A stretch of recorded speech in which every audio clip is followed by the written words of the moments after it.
Good morning, honey.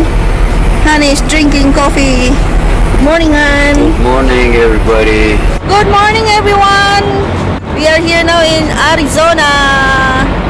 Nagpainit lang ako saglit. And we're going soon. Stop kami saglit, guys, dahil naglagay ng asawa ko ng fuel. Every filling ng asawa ko, guys, meron silang konting discount. Konti lang naman. We're almost there in California.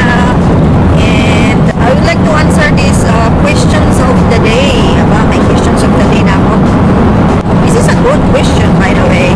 So, from Toronto, Canada, Gina. Galing ito kay Gina Doruha. Ang question niya is, how do you do business? And how do you find a shipper? Hi, ma'am. Thank you for the questions. Well, first of all, my husband is an independent driver, but he works with one only company. These trucking companies works with the brokers or agents, and these agents also and brokers works also with the trucking companies. These agents or brokers, they are the one who give the loads to the trucking companies. Now, from the company, this is only based on my husband's company, okay? I don't know the other companies. So, yeah. And then, this company, they have their own exclusive website. And then from that website, doon nilalagay, they put all of the loads, all of the available loads in their website so that their drivers can access to their load board. They call it load board. And then from that load board, my husband check all the information of the load boards. What kind of loads are available. Okay, all of them. There are hundreds of loads are available in their site.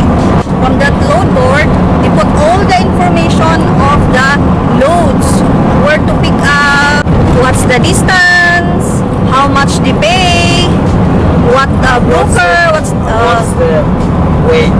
And what's the weight, and the broker details. If my husband likes it, if he likes the load, he call the broker or the agents, okay? Because the information of the agents is including there also. And then if the load is available, then the broker or the agent give it to him. And then after that, if all are set, the broker will send an email to the driver or to my husband email. That email, guys, that's the proof that he booked the load or he gets the load. That's the load confirmation, yung email. That's how my husband get a load from, his company. So, doon makikita lahat ng impormasyon ng isang load.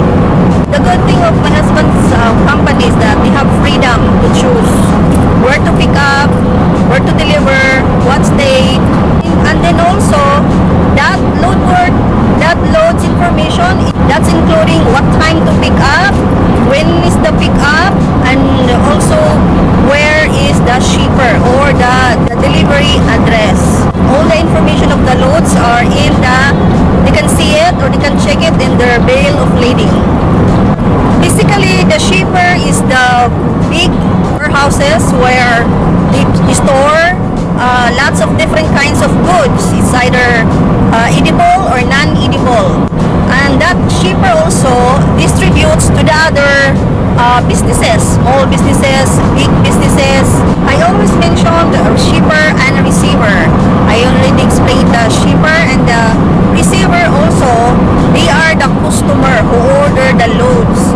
And they also distribute to the other distribution center. Like, parang niro-roll lang yung business. Like, for instance, our load now, we pick up this in East Coast.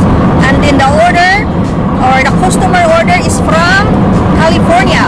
From East Coast to West Coast. So, yeah, medyo malayo, di ba? Hindi ko alam kung bakit yung customer na yon nag-order pa sa order niya is East Coast. Medyo malayo-layo.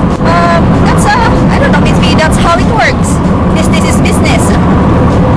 Baka mura lang yung order nila kaysa nag-order ka sa malapitan na state. Ganun lang siguro. Hey guys! Good noon! Good noon! We are here in Tehachapi, California! We are walking now because we're heading to the... I don't know. Let's see. Guess where are we going? Guess this is a surprise! It is a sunny but the wind is so good. I'm here in fruit vendor stand. Fresh fruit vendor. Oh, hindi na sa Pilipinas, pero dito.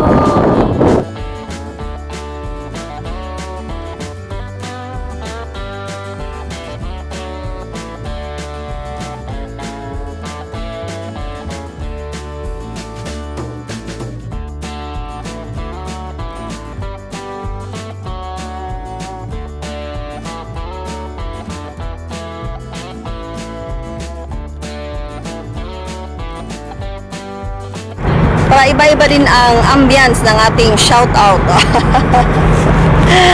Medyo the sun is good now. Kasi kanina medyo mainit. So ngayon medyo okay na siya. Landong na ba? It's already 6 o'clock. Shoutout to Corazon Dijon Rivera from Saudi Arabia. Hello! Shoutout to Charlene Batukan from Qatar. Hello! Shout out to Duna Salmos from Valenzuela City. Hello. Shout out to Emily Kiambao of Tarlac. Hello. At pinapa-shout out niya ang kanyang fiancé na his name is Robert Turner of Georgia from your sweetie. Hello. Shout out to her sister Fatima Feria of Isabela from your sister Francisca Razo. Shout out to Tirol family of Bohol from Maribet Mainit. Shout out to Lourdes Ramiscal Ruales. Hello. Shout out to the family of Selva Lazona Ulan from Malvar Batangas. Hello. Shout out to her hubby na si John James na magbi-birthday na bukas. Happy birthday, sir. From your wifey na si Cherry James. Hello. And last but not the least, shout out to Lyre Shi. Hello! Thank you so much, guys. Ito yung view ko sa likod, guys. Ay yung mga windmills. See you on my next video, guys. Bye! Good night, everyone.